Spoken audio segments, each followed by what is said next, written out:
On today's program, I'm joined by Persian Jew Karmel Melamed. He's an award-winning journalist, attorney, and longtime voice on Iran and the Middle East. Karmel was born in Iran with family history going all the way back to the days of Nebuchadnezzar and the destruction of Jerusalem, at the same time that Daniel was a prophet, if you remember Daniel being taken captive into Babylon. But Karmel grew up in the United States after fleeing the 1979 Islamic Revolution. And in that, Karmel brings a unique perspective to what's happening inside Iran today. He's fluent in Farsi and closely connected to voices inside the country. He spent years reporting on human rights, the Iranian regime, and the relationship between Iran and Israel. And right now, what he's hearing directly from people inside Iran paints an entirely different picture than the one that many in the West are seeing on the news. Let's join Karmel. Karmel, thank you for joining me. And I look at what's going on. Irans are celebrating U.S. and Israeli strikes. However, there's concern about everything growing and escalating. But what would you say is happening on the ground, and why does it look so different from what Western media reports are? Thanks for having me on, Pastor. Always a pleasure to chat with you and your audience. There's a lot of excitement going on right now in Iran on the ground. Western media and U.S. media are not covering it. The people of Iran are ecstatic. They are thanking President Trump. They are thanking Prime Minister Netanyahu. Just take a look at social media, X, Instagram, Telegram. They're saying it in Persian language. They're saying it in English language. They've been asking for this since, I would say, early January, when the regime started mowing down 40,000 plus protesters that were just unarmed and demanding for freedom in the streets. There's excitement on the ground, but they haven't come out in the streets yet because the president and also the crown prince, who's the leading opposition leader, has told them, do not come out yet. The regime is being taken out. The IRGC, the militias of the regime, are systematically being taken out, and we don't want protesters to come out in the streets. So folks haven't come out, but they're celebrating. They're sending out videos of militia thugs on the streets that have been taken out by Israeli drones. They're showing videos of American and Israeli jets bombing the regime's installations and saying, thank you. Thank you, America. Thank you, President Trump. You're saving us from our oppressors. You're helping us to liberate ourselves. And it's exactly what they asked for.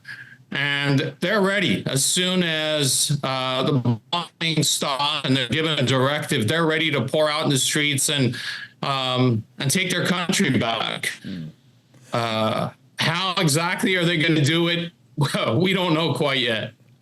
We live in fascinating times. For people who aren't familiar with you yet, I'd like to bring them a little bit into your story, and then I have a lot more to cover here. But you're Persian Jew, correct? And correct. Your family history goes all the way back to the time of Esther. And I would say before Esther, Pastor, 586 BC. With the Jews taken into captivity by Nebuchadnezzar. So taken from Jerusalem, taken to Persia at the time of Nebuchadnezzar, Babylon. And then your family. So when we look at it, when you look at biblical history, we know that Nehemiah, he led a group back to Jerusalem when he built the wall. Ezra was just preceded him. But then Esther and other Jews, they stayed in land. Mordecai, Uncle Mordecai, and we see. So your family, I mean, that is just really an amazing history. Your family was there with Mordecai and Esther when you go back in in history. Just remarkable to think that. So your connections as a Jewish man with Persia are pretty deep. Absolutely, and proud of it. And I'm not alone. You've got 50,000 Iranian Jews living in Southern California, another 35 to 40,000 living in New York, and roughly 100,000 Jews of full or partial Iranian Jewish heritage living in Israel. So I'm not alone. It's a good sized community, and yes, we've been living continuously, our families in Iran for 2,700 years, and there's still a community that does live in Iran. It's about 5,000 to 8,000. The majority of the community has been forced out or fled after the 1979 Islamic Revolution of Khomeini. That basically persecuted the Jews and turned them into third-class citizens. And with every Jew that the regime executed or imprisoned, thousands fled. They left behind their homes, their businesses. Many of their assets were confiscated by the regime randomly. They were accused of being spies for Israel without any kind of proof. So, yes, we proudly trace our origins back to the exile from Nebuchadnezzar and Esther and all those ancient stories from the Bible. Wow, that's truly amazing. I've been to a couple of the Persian markets in your area in Los Angeles, going grocery shopping with one of our good friends down there. And it's a great place to go. When my wife and I are out there, we always stop by them. There's the two markets that are there near a synagogue that was recently attacked too. But right down in your area, the food's fantastic. It just reminds me of when I'm in Israel, when I go there and buy the food and see all these people that are getting ready for Shabbat on Fridays. We all seem to be down there early on Fridays when it's crowded. What a blessing, and what a blessing that community is too. I just am thankful getting to know people out there. Let me ask you this: as we look at what's going on with Iran, how does this moment that we're in right now define or redefine the U.S. and Israeli role in the region? Especially as we look at Saudi Arabia, what's going on with the Gulf states? What do you see? Well, I would dare to say, Pastor, we are on the brink of something truly historic, on par with the collapse of the former Soviet Union, the collapse of the Berlin Wall, the fall of communism in Eastern Europe. We're living in historic times.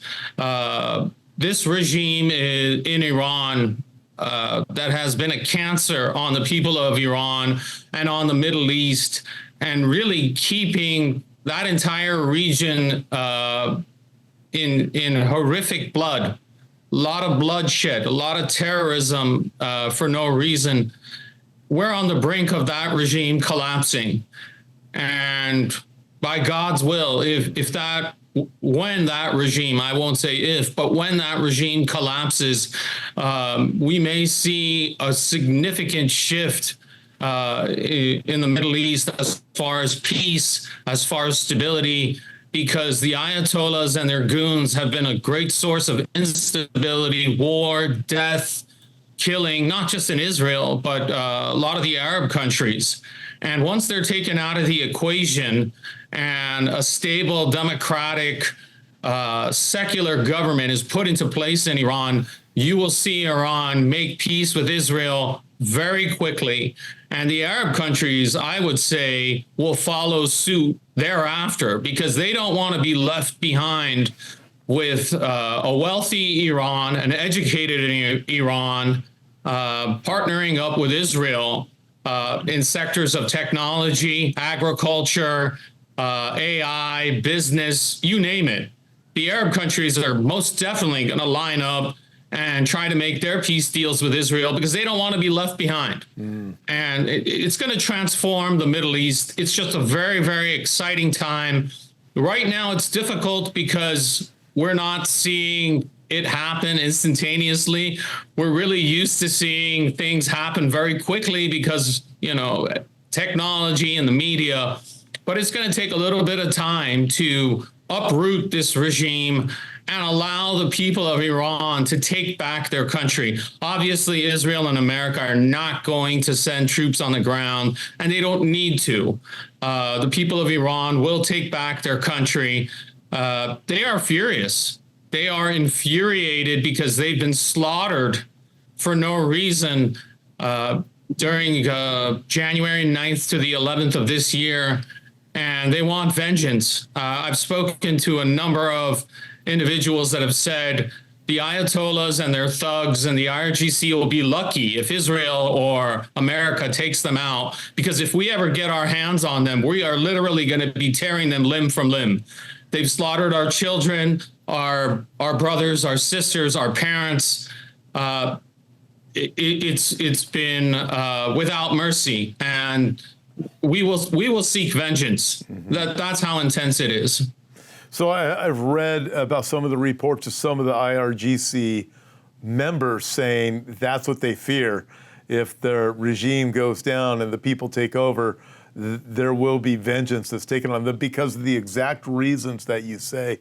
Karmel, you've mentioned to me in the past, one of the things that's struck an interest in you, again, you're Jewish, Persian Jew, is the people that are coming to the Christian faith that are in Persia and have been, they've seen visions and things, you've read about them. Now I find this interesting because in Isaiah chapter 19, the Bible prophesies about the time when Egypt will turn to the Lord of Israel. And I find that absolutely remarkable. Egypt, and it tells us why, because of their oppressors.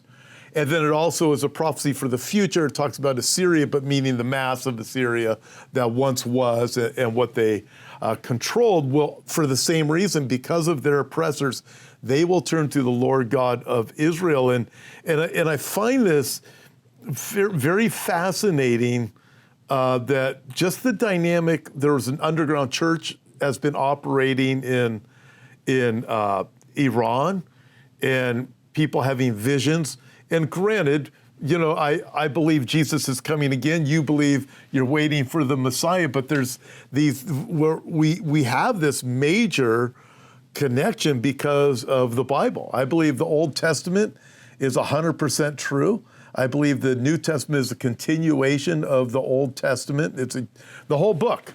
All the new, it's a Jewish book. And I look at it and think everything is going this way, but I find it fascinating because you mentioned the oppressors and the people are fed up. They know they've been lied to, but still they can't speak out in many of the Islamic countries because they'll be persecuted. In fact, they don't even have to be Christian or Jew. If they just speak out against it, they're going to be in trouble.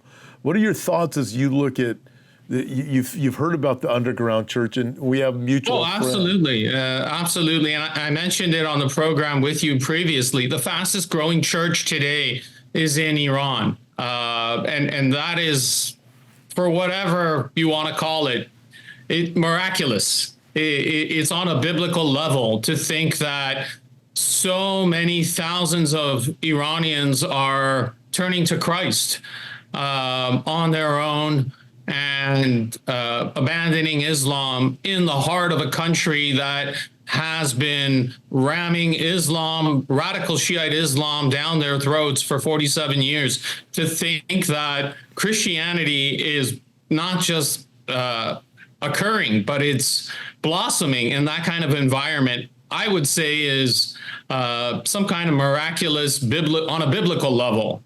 And it's because the people are tired. They're tired of the Ayatollahs bringing on this culture of death, martyrdom, for 47 years, calling death to Israel, death to America. That's not the Persian culture, Pastor. The ancient Persian culture is about peace, coexistence, friendship, love. Let's not forget, this nation of Iran is an ancient nation. It's 2,500 years old. It was begun by Cyrus. And as you mentioned, Cyrus is mentioned in the Bible in Isaiah. Isaiah calls him God's anointed Messiah to save the Jewish people and allow them to return back to Jerusalem, Zion. And they look at that in the Bible and say, wow, the founder of our nation was chosen by God in the Bible. So we must also be anointed. We must also be a special people. And they also look at Jeremiah.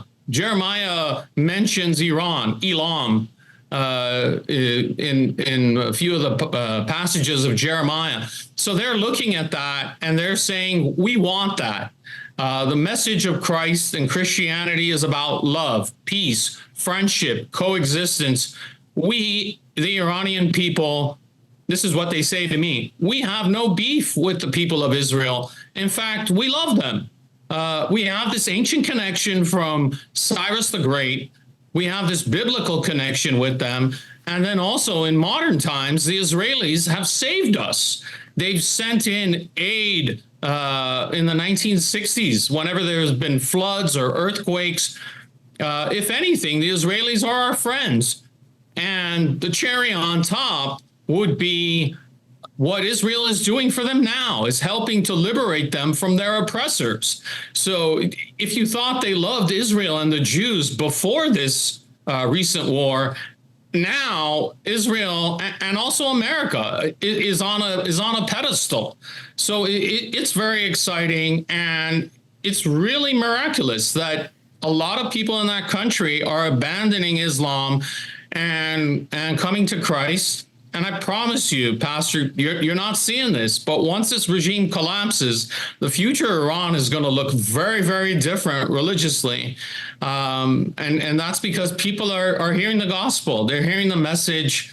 Many of our friends are broadcasting the gospel into Iran, and people are looking for an alternative. They're saying, we're tired. We're tired of this radical Shiite Islam. Our culture is about peace and love, and Christianity is offering that to us. So we're going to take that path. Mind you, there are some that are looking into their ancient Zoroastrian faith, and there are some that are looking into the Baha'i faith, which has a very similar message of peace, love, coexistence. So the future of Iran is going to be very, very different. Especially with the new generation that they're looking at the world and they're saying, we don't want that. We want something better. We want peace. We want freedom. That is so refreshing to hear what you're saying, because if you turn on anything from social media, it is just exactly the opposite. There's so much hate against Israel and even against the Iranian people. I didn't see people protesting against what Ayatollah and the IRGC was doing against the Iranian people. The same people that were protesting against Israel for Gaza didn't stand up for the people of Israel at all.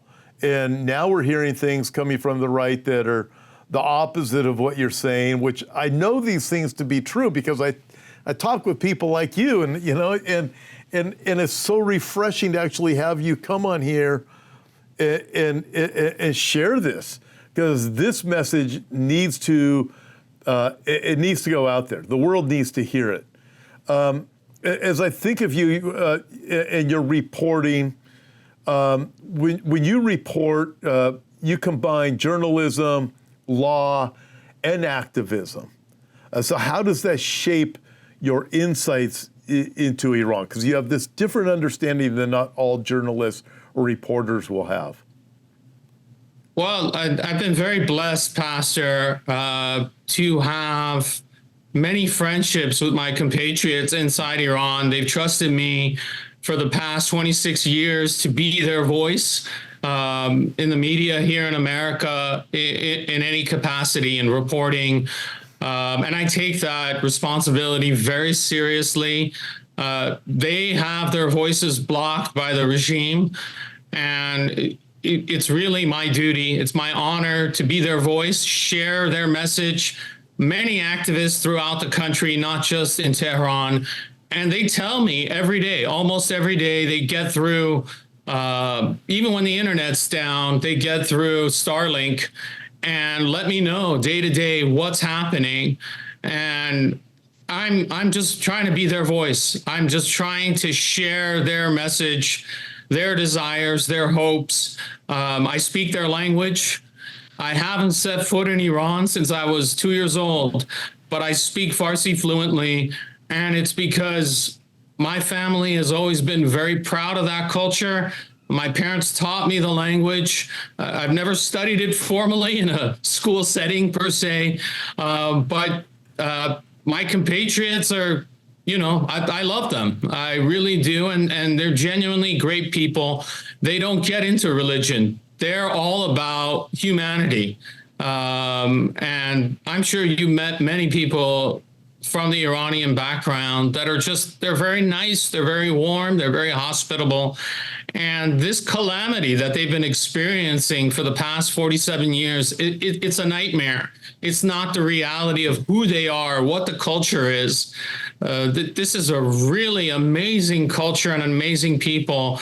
And I've been very fortunate enough for them to share some of those insights that they have with with all of us in America and the West. And they've given me great confidence, and they've given me that information, and I'm grateful to them, and I will continue to do that. And I promise them that one day, hopefully, I'll have a chance to go back and embrace them and say, hey, you guys fought the good fight, and the rest of us here in diaspora try to raise your voices up and let the powers that be know what's going on, the good, the bad, and the ugly, what you're facing every day. Karmel, if people want to connect with you or email you, be the best way, JNS through jns.org?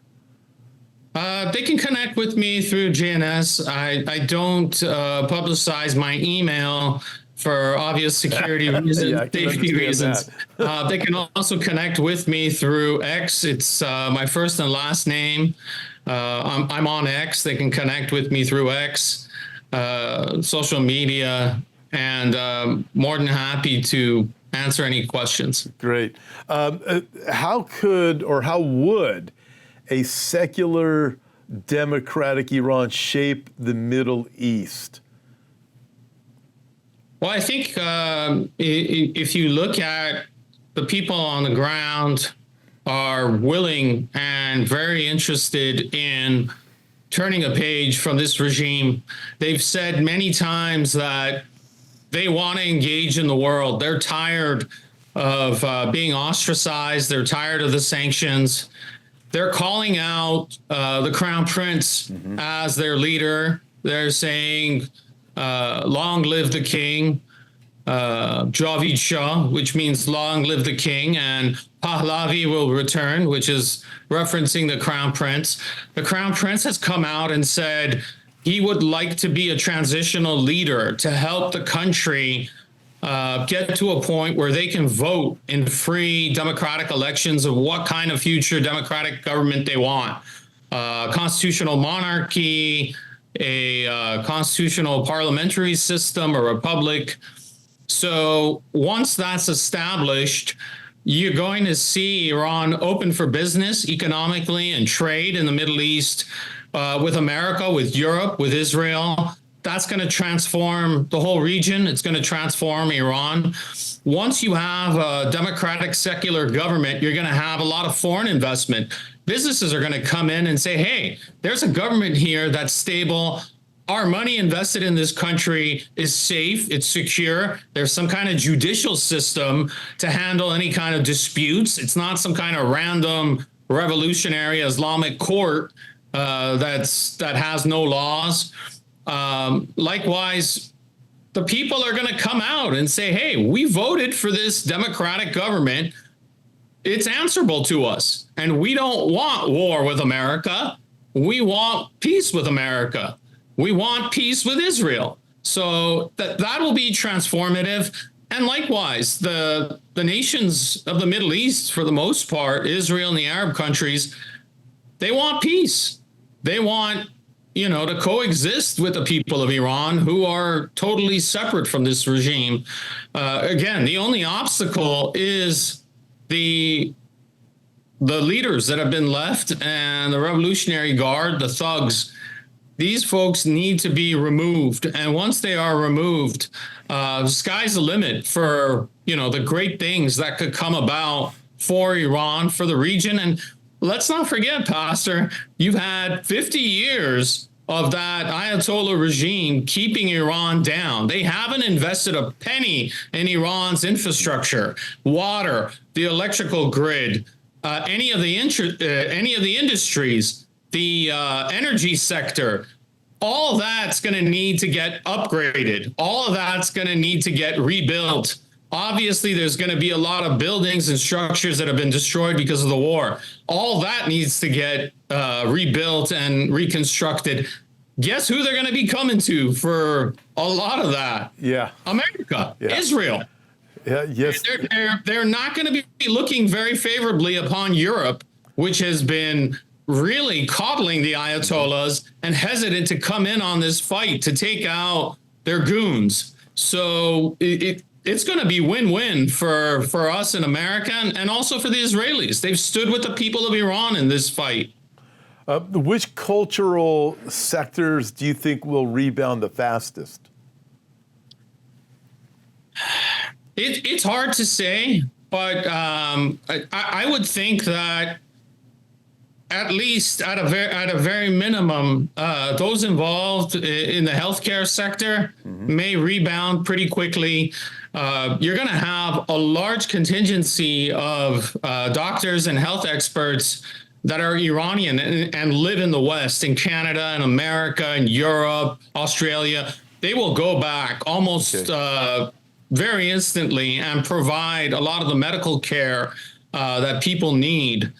I think that sector will very quickly rebound, and you're going to have other experts and other patriotic Iranians that have been living in the West return back, maybe immediately, maybe a little bit shortly after the regime collapses, to help rebuild the country. It's not like Afghanistan or Iraq, where you had refugees fleeing the country after the conflict. I think it's going to be reverse. You're probably going to have a lot of Iranians of all faiths go back to the country because they're very patriotic and they want to help rebuild the country. They have friends, they have family. Their compatriots are, it's like a giant family. When we see folks in Iran that they're not our family members, they're not our immediate friends, we feel connected to them. Just as Americans, we feel connected to fellow Americans and we want to help each other. It's even more so in Iran. There's a great nationalistic feeling, and you've got a lot of successful Iranians living in diaspora in the US, Canada, Australia, Europe. They will go back. They will help in the reconstruction. I would think the health sector may rebound the fastest, but you never know. You got a lot of engineers from the Iranian background. You got a lot of folks that have a legal background. A lot of folks in the technology sector that work in our Silicon Valley.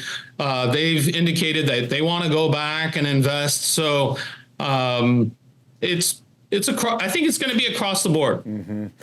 It's so fascinating to think about it. Think about the people of Iran turning back to the homeland. When we think of Iraq or Afghanistan, there's a huge problem because everything is just blown out. Every government, all the changes were made getting the evil people out, but the problem is vacuum was created for more evil. You have ISIS, you have all of these other things that just came. And I'm looking at Iran, that is exactly what can't happen. Because evil men will fill a vacancy if they're given that spot. So as we look at this moving forward, there has to be some type of person, whoever that may be. You mentioned Reza Pahlavi, I think you said temporarily, maybe coming in as during a transition period.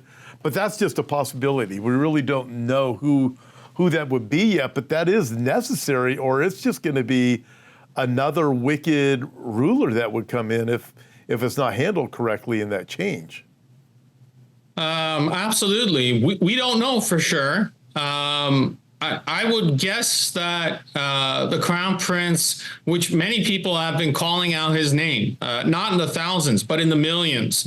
If you look at the protests that began in late December of 2025 and also in January, and even today, his name is the only name that's being called repeatedly. And he has put together, him and his team have put together something called the Iran Prosperity Project, where they've outlined what they're going to do in the first 100 days to help stabilize the country and get it on its path. He's repeatedly said that he doesn't want a type of de-Baathification that occurred in Iraq, where a lot of the civil servants and even members of the police, the security apparatus that don't have their hands soaked in the people's blood will be a part of this transitional government. And I think that might be the key.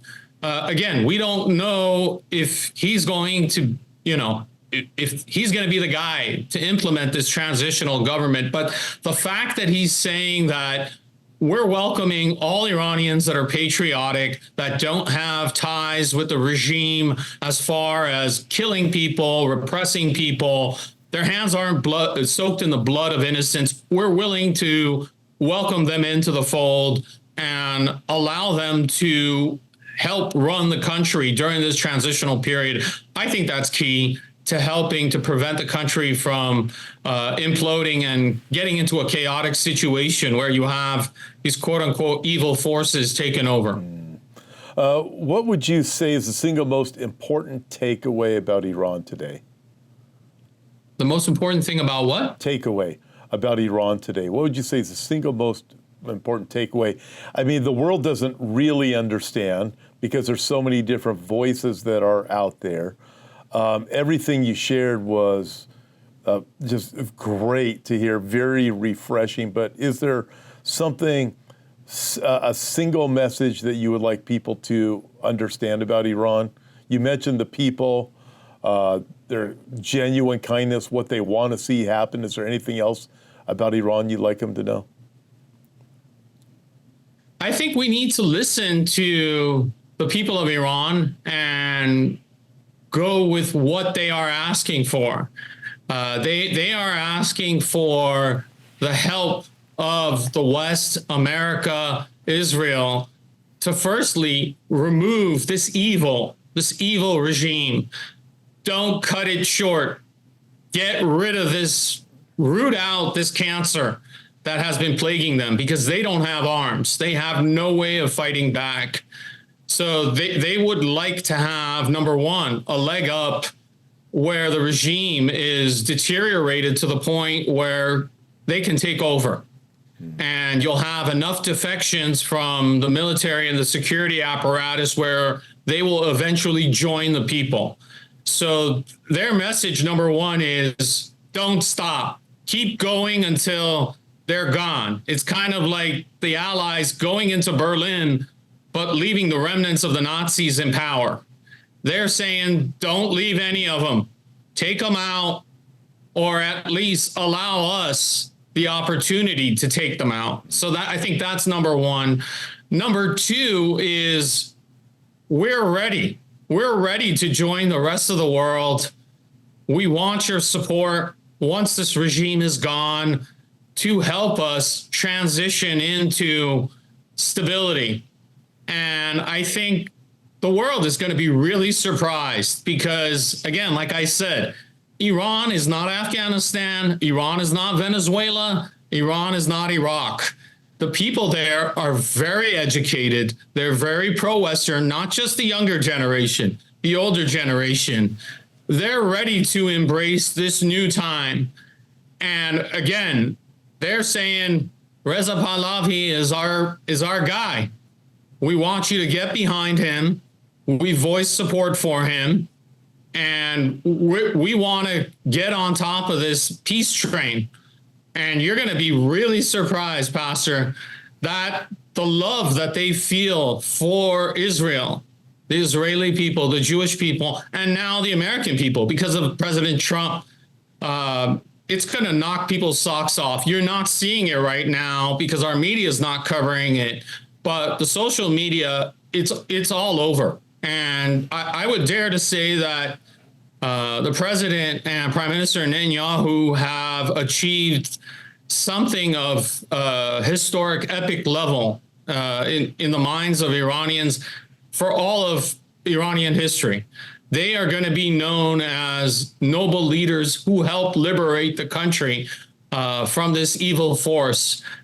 They're not going to forget this anytime soon, and it'll probably be passed down from generation to generation. So they're basically saying, stick with this fight, help us get rid of these evil people, and we're going to be with you to help transform the region and the world. Great. Karmel, thank you so much. It was a fantastic conversation today. Anything you'd like to say to all of our viewers in closing? Keep praying. Keep praying Amen. for the people of Iran. Keep praying for the people of Israel. Keep praying for the Middle East. There's some great things that are going to come about. I do believe in God's power. And everyone can pray any way that they want, but I do believe in his higher power. And I think some great things are on the horizon. It's exciting times. And I think that prayer will go a long ways. Terrific. Thank you so much. And thank you, everybody, for joining us here at Hope for Our Times. And we will see you next time.